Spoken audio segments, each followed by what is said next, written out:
The Susie Q. How do we remember her? To some, she was just a place to get a paycheck, put in some time. To others, she was a bridge to the bright lights of the South, or to points for recreation to the North and beyond. But to most of us, she was more than that. Perhaps as tonight, as a good excuse to have a party, or perhaps beyond that, as a friend.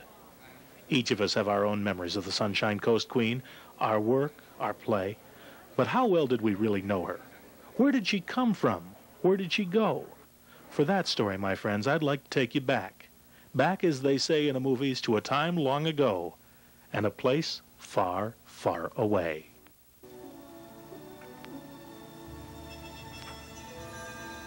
In the center of the Great Lakes region lies the state of Michigan, a state surrounded and divided by the very Great Lakes that give it so much appeal. For eons, these waters have been the highways of commerce. Indians, explorers, trappers, traders looking for an abundance of game. Lumbermen in search of virgin forests, and copper and steel barons seeking raw materials for the growing industry of the Midwest. Yet until the advent of the railroad, winter closed the lakes to navigation for a good part of each year.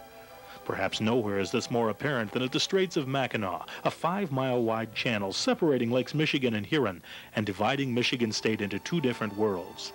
Winter here is severe. Winds howl at up to 75 miles an hour, driving ice into windrows 30 and 40 feet thick. And while winter stopped navigation, crossing the Straits stopped travel by rail all year. As early as the 1880s, the Mackinaw Transportation Company operated a break-bulk ferry to connect the two Michigan peninsulas. But handling barrels and crates was cumbersome and expensive. So in the late 1880s, a boat capable of carrying whole railroad cars was put on the run. The St. Ignace, with a wooden hull, was the first American boat to be equipped with propellers both fore and aft, a feature which assisted in winter operations by sucking water from under the ice while allowing the ship to ride up onto the ice, crushing it. The service quickly expanded, and more ships were added. More trains brought more people, and soon the area's recreational opportunities were well known throughout the region. Tourists replaced trappers, and motor cars replaced railroad parlor cars as highways pushed into the region. Yet the railway ferries continued to carry autos as freight. Gasoline had to be drained, autos strapped to flat cars, and high tariffs paid to take a car across. That ended in summer season starting in 1923, when Michigan State purchased the 20-car Ariel and ran it parallel to the railroad boats on a 9-mile cross-straits run. In the first season, the little Ariel carried well over 10,000 cars. Clearly, more capacity was needed, so larger, faster boats were placed on the run. Yet purchased second-hand, these boats were not up to winter operation. When ice formed, the railroad boats were again the only way to cross. Additional vessels continued to expand the state fleet in 1928, 37, and again in 38. Yet traffic continued to grow, often by as much as 20% a year over each 7-month summer season. A winter boat was needed, and in 1937, the Highway Commissioner proposed construction of a new 150-car diesel ferry, but funding for the ship fell through. So instead, the state leased the railroad boat St. Marie, which could operate in the ice. In 1940, the two smallest boats were sold, replaced by another large second-hand boat from Lake Michigan. Because of World War II, this would be the last addition to the fleet for over a dozen years. Yet when the war ended, traffic surged to over 40,000 cars a season. That winter, the ships were each modified to load from the bow, saving 10 minutes turnaround time. Again, a new 150-car ferry was proposed, this time by newly appointed Highway Commissioner Charles Ziegler. But the governor vetoed the proposal, saying $4.5 million was too much to pay, since by now there was a strong move afoot to bridge the Straits. Actually, a serious move to build a bridge had started back in 1934. Studies were done, construction started, then stopped, then started again, only to be halted by World War II. The whole plan was abandoned in 1947, just after the bill to build the boat was vetoed. Without the bridge, boat construction was finally approved in 1949. But the plans called for more than just a new boat. New terminals would be built, shortening the run to just over 6 miles. Fuel storage would be constructed to handle diesel fuel, all the other ships burned coal, and new slips would be built to meet the needs of a truly unique vessel. All in all, the measure would end up costing over $7.5 million. But the boat itself would be the most impressive. To be truly useful, it would have to meet several criteria. It would have to carry enough cars to handle all but the peak seasonal loads, about 20 days a year. It would have to be strong enough and powerful enough to navigate all year, and would have to be able to do all this going in either direction, since for the first time the state of Michigan planned to design and build a double-ender. To create such a panacea, Michigan turned to someone already on the payroll. Professor Louis A. Bayer, chairman of the Department of Naval Architecture and Marine Engineering at the University of Michigan in Ann Arbor. Bayer set about his task by first determining the size of the boat he was to create. The existing ferries were all 6 lanes wide. 8 lanes would give more capacity and would be about 75-foot beam. Wider would be impractical. To keep the ship's lines round enough to work in ice, she couldn't be too long, so based on the beam, a length of 360 feet was chosen. And for more maneuverability, 2 propellers would be fitted on each end for a total of 4. Since motorists might be afraid to drive up slippery ramps to upper decks, a single enclosed deck for 150 vehicles was the result. It would be completely enclosed to prevent a winter wind tunnel effect.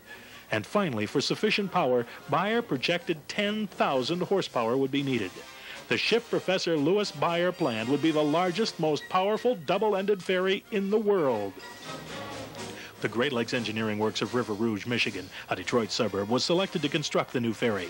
And under the direction of the yard's chief engineer, Howard M. Varian, materials began to arrive.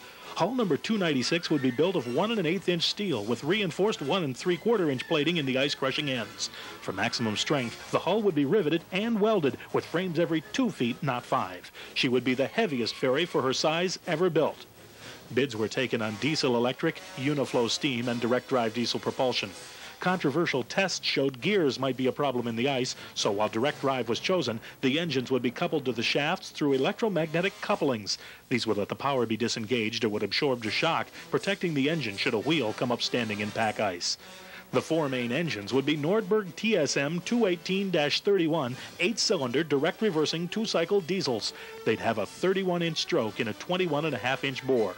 Each engine was to be rated at 2,360 horsepower. Only 6 Nordbergs this large would ever be built.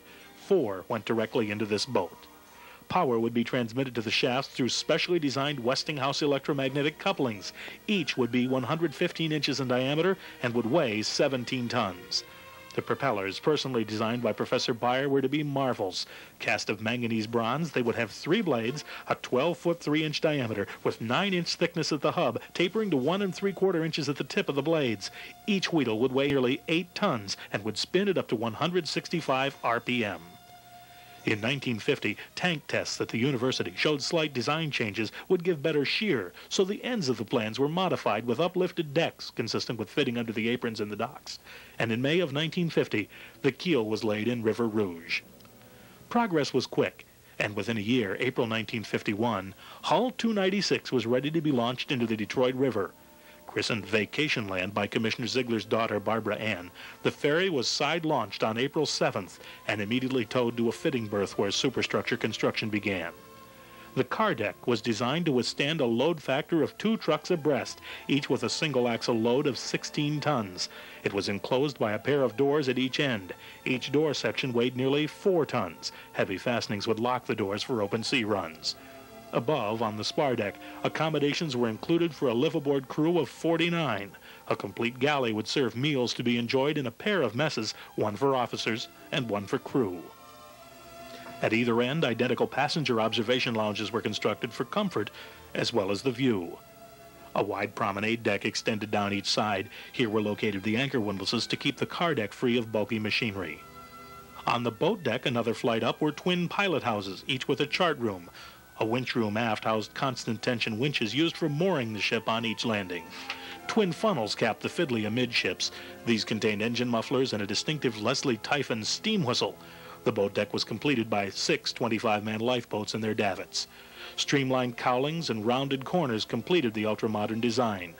Painted a gleaming white with silver and black funnels, the Vacation Land was ready for sea trials in the early morning hours of December 8th, 1951. With VIP guests boarding at 6:30 a.m., a gala reception was hosted by Commissioner Ziegler and Charles Haskell, president of the yard. At 7:44 a.m., Ferry Superintendent George Lloyd rang up the first command on the telegraphs, and with Captain Frank U. Nelson watching the radar in the early morning darkness, Vacationland got underway, stern first, so the anchors could be used to pull her free if she ran aground. Below, Bill Benchin supervised a pair of engineers, one in each of the ship's twin engine rooms. As the sun rose, Vacationland headed into Lake Erie to begin a 22-hour series of tests and trials. Years later, Captain Nelson recalled only a few minor flaws. A plugged fuel intake spilled diesel fuel all over the car deck, a leaking bearing caused a 3-hour delay, and in a sprinkler test on the car deck, a trio of inspectors got caught about 30 feet from the nearest exit. Otherwise, everything went according to plan. The Vacationland was turned over to her owners on January 10th, 1952, and proceeded without benefit of aids to navigations up Lake Huron to the Straits, battling winter storms and ice all along the way. Crew members recall that Captain Nelson wanted to see what his new charge would do, so he headed directly into the storm.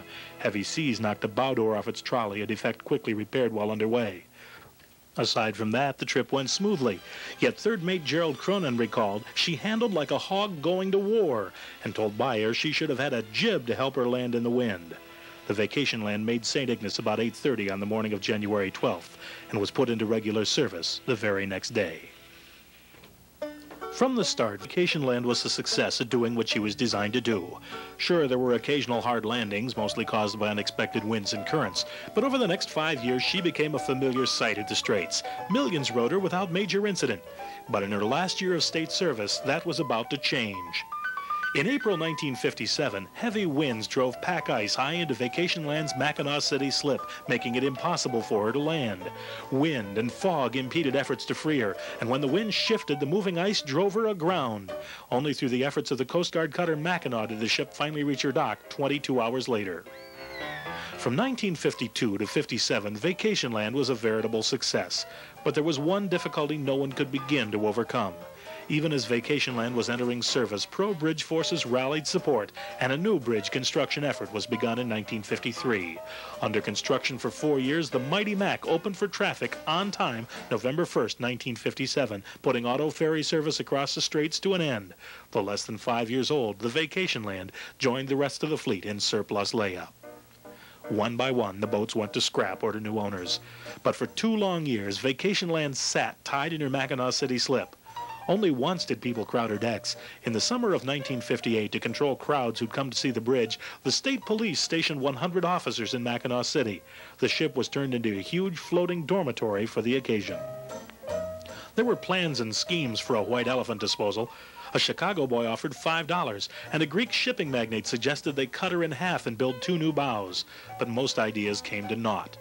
Finally, in late 1959, a buyer was found.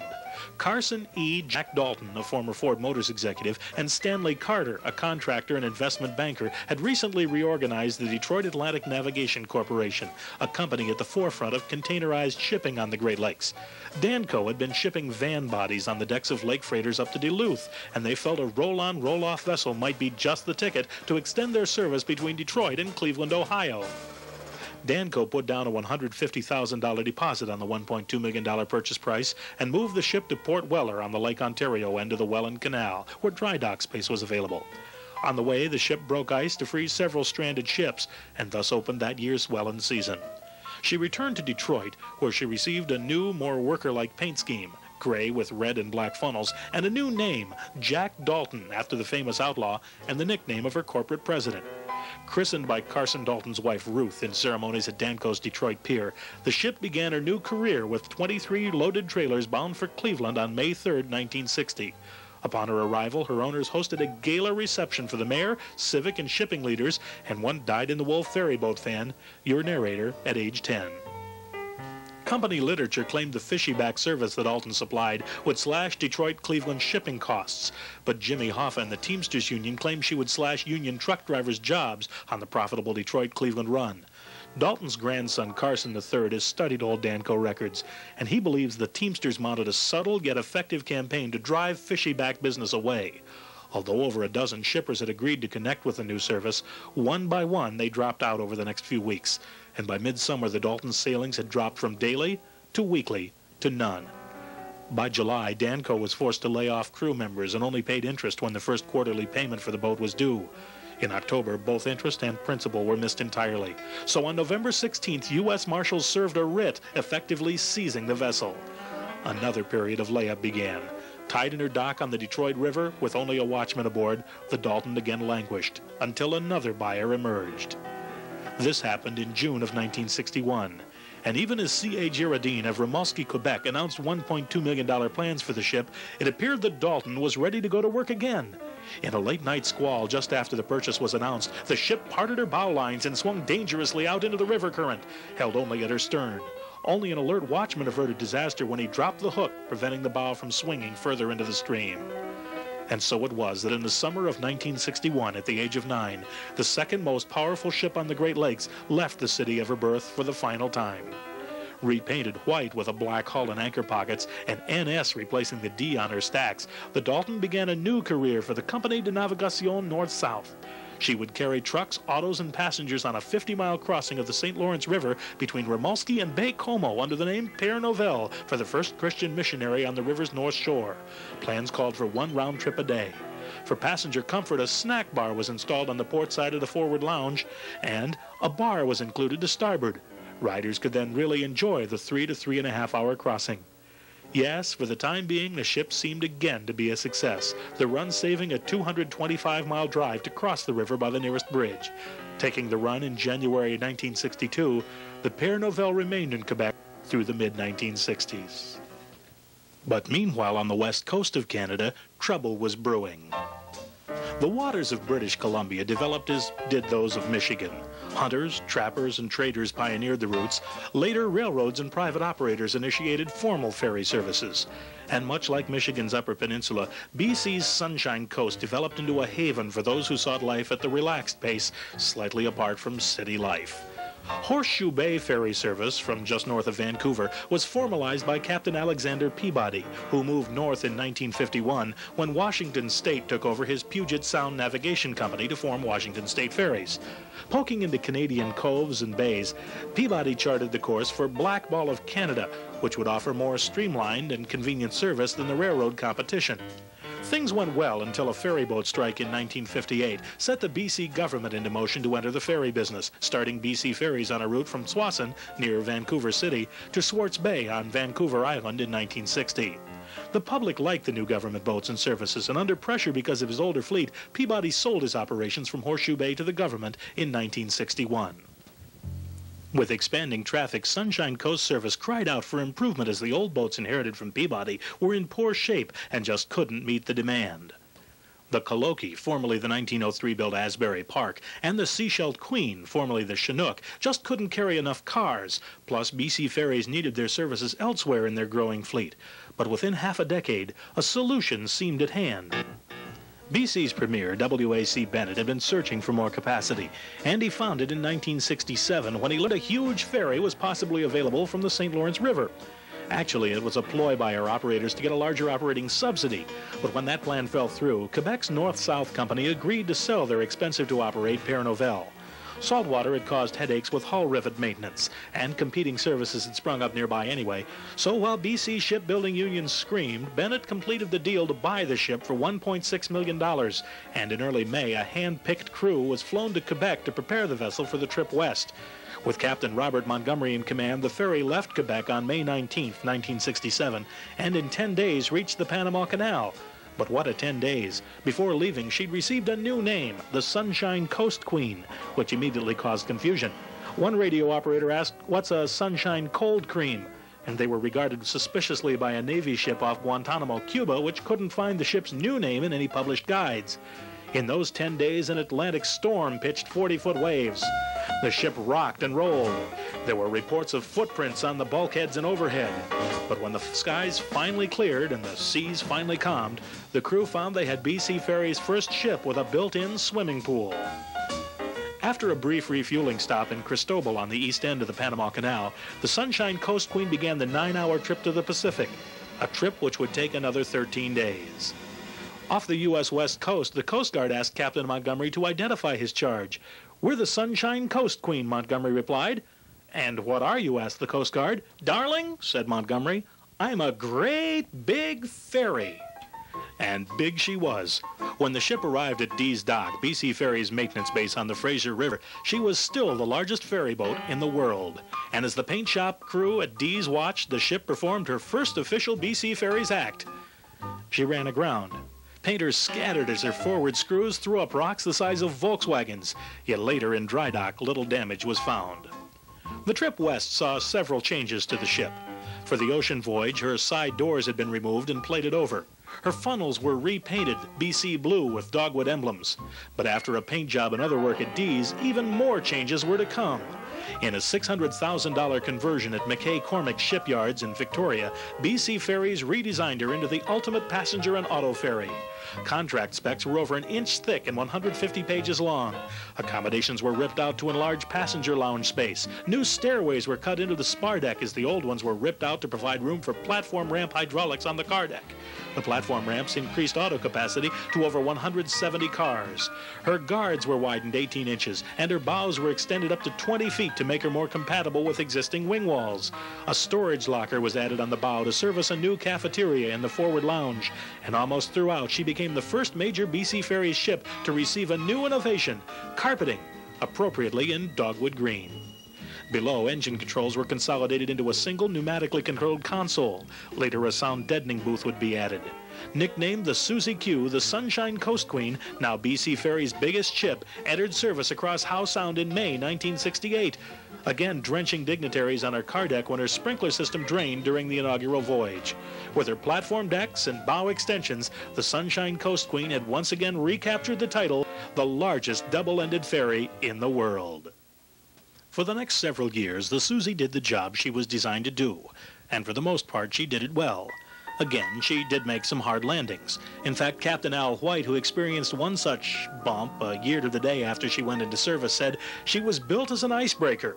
As an asphalt cutter, we could probably put her 500 feet up Main Street in Horseshoe Bay. But day in and day out, the Susie Q connected the communities across Howe Sound. Over the years, additional ventilation was added to clear vehicle exhaust from the car decks. A larger window was installed in the wheelhouses to give it better landing visibility. It also helped suck in fumes from what one master called the galley sculpture on the bow.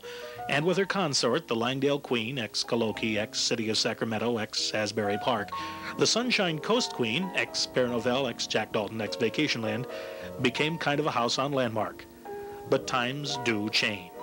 In 25 years, the Nordberg engines began to show some smoke. Spare engine parts were hard to find and expensive to build. BC Ferries had already scavenged the two remaining Nordbergs that size from a power plant in Pennsylvania.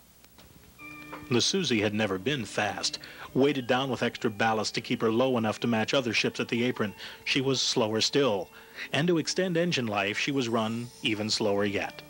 With her heavy hull and broad profile, she was hard to maneuver, and she guzzled fuel, which in the early 70s began to seriously escalate in cost. She'd been hard on pilings and wing walls, and traffic across Howe Sound continued to grow as it did throughout the BC Ferries system. Newer, faster, and larger ships were needed, designed and built, using concepts first pioneered by the ferry. But with the arrival of the C-class vessels, the Susie and the Langdale Queen were put into ready layup at Dee's Dock to await their fate, ultimately being offered for sale through Crown Assets Disposal. The Susie attracted several potential buyers. Washington State looked at her when the Hood Canal Bridge sank, but decided 6 new, smaller boats would be better. Michigan again thought of her to replace an aging railroad boat back at the Straits. And BC Ferries even commissioned Cove and Dixon architects to design plans for her to be rebuilt, repowered, repropellered, re-ruddered, even double-decked and single-ended. But the buyer ended up as Quinnell Ready Mix, a division of Can Arctic Ventures, a company run by President Barry Ferguson, who's been described as a dreamer and a schemer. Ferguson envisioned the strong ice-breaking hull as the perfect base for an oil drilling support ship on the north slope of Alaska. So under contract to Gulf Canada, work began to convert both the Susie, renamed Gulf Kaniak, and the former train ferry Alaska to go to the Beaufort Sea. Workmen at the Alaska's Fraser River slip stripped out furnishings and amenities. They eliminated platform decks, railings, and anything else that would be unneeded weight or could collect ice in the frozen north. Parts were manufactured to rebuild 2 of the engines. The parts were on hand to do the other 2 when Gulf Canada pulled the plug. The oil crisis had ended, and again the world was faced with an inexpensive oil glut. As contracted, Gulf took delivery of the Alaska, but work on the former ferry Susie Q came to a screeching halt. A hole had been cut into her side for easy access, and to keep out vandals, Ferguson had it welded shut. Otherwise, there the ferry sat, running up moorage charges of $3,000 a month. With no immediate market for the ship, Can-Arctic Ventures faced financial ruin. Reorganized as Consolidated Can-Arctic Industries in February 1985, the Richmond, B.C. firm sold the ship to three American investors, Stephen Johnson, James Detro, and Doug Sapp, a floral importer from Omak, Washington. With Ferguson remaining as their agent in Vancouver, the trio formed the numbered corporation 301-073 BC Limited, taking title to the ship in December of that year. Again, suggestions for disposal were abundant. Ferguson wanted to convert her to a gambling cruise ship to Alaska. Others wanted to return her to the Great Lakes as a trailer ferry or operate her across Lake Michigan. But Ferguson's asking price of between $2 and $3 million was just too far out of line for the strip laid-up ship. The most promising proposal seemed to come from Mexican interests who wanted to run the ferry to Baja across the Gulf of California. Their plans were seriously diverted when their office was destroyed in the Mexico City earthquake. With vandalism and tie-up fees mounting, the ferry was moved in October 1986 to the Chief Dan George Buoy off Dollarton above Vancouver's Second Narrows. But the vandalism continued, and payments sent to Ferguson by the owners for costs of moorage soon began to mysteriously disappear. According to Doug Sapp, the ship's legal problems and fines began to mount. Yet Ferguson seemed bent on pursuing other interests. Finally, when the owners ended up in Ottawa federal courts, something had to be done. In September '87, the ship was towed to Nanaimo on Vancouver Island, where on October 21st she was sold to Chenco, a Puyallup, Washington firm owned by Shou Jimmy Chen. Paying $300,000, Chen planned to send the former ferry to shipbreakers in Shanghai, China. In early November, she was towed to the Duwamish River Yard of Marine Power and Equipment in Seattle, where surveyors supervised preparations for the long ocean voyage. And plans were made for special ceremonies in the Orient to welcome what was hoped would be the first of a long line of Western ships Chenco would send for scrap.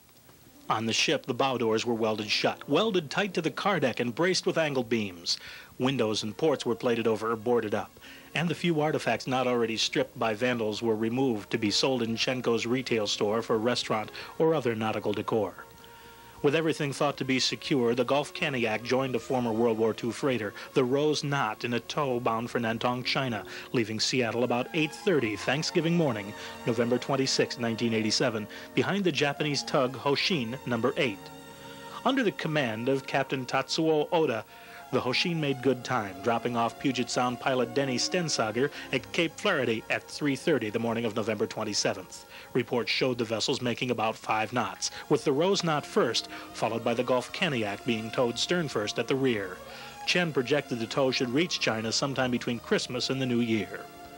Weather was good at first, but by November 30th, a weather service contracted by Chenco suggested an alternate route to about 300 miles off the mouth of the Columbia River. But before they could get out of the way, the tow was hit by the full fury of a Pacific storm. Force 8 winds, 30-foot seas. That night, indicator lights showed the Gulf Caniac had begun taking on water. By daybreak, the crew could see the forward doors had been damaged, so Captain Oda elected to return for repairs. With seas running too heavy at the Columbia Bar, he altered course back to Port Angeles. The ferry continued to slowly settle by the forward end, and just before midday, both towing iPads gave way, casting the ferry adrift. A second tug, the Marine Challenger, was dispatched from Seattle to assist.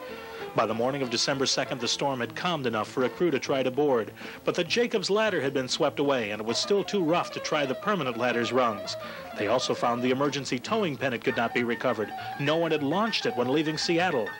The Marine Challenger arrived on the morning of December 3rd and took the Rose Knot in tow, but the weather was still too bad to try to recover the slowly sinking ferry. So as the Hoshin waited for the weather to improve, the crew watched as the Gulf Caniac continued to slowly settle by the stern. Through the day, the ferry drifted to the northeast. By darkness, the watch continued on radar, until at 10:40 p.m., the blip that was the ferry disappeared. The search lasted till well after daylight. It was assumed that she'd simply slipped beneath the waves. No one knows for sure why the 35-year-old ship went down. Perhaps the seas stove in her end doors, forcing the angled braces down through the car deck. Perhaps a watertight bulkhead, even the skin of the hull, were also breached, and she skewered herself to death. There's evidence something hit the row's knot in the stern, making a big dent and freeing her rudder sometime early in the storm. Maybe that's what caused the car deck doors to go. Or maybe she started taking water through aft dry bushings on the windmilling forward ends. Most likely, we'll never know. The evidence is nearly 8,000 feet below the Pacific. But for those of us who sailed on her, those of us who knew her, it was typical behavior, and her loss marks the end of an era. For those of us who loved her, the Susie Q will be remembered. How? Perhaps she was just a place to work, collect a paycheck. Maybe she was just a way to cross the water, a ride to somewhere else. Or will she be, as someone said, just a good excuse to have a party? Each of us will remember her in our own way, and I thank you for this opportunity to share our memories of her together.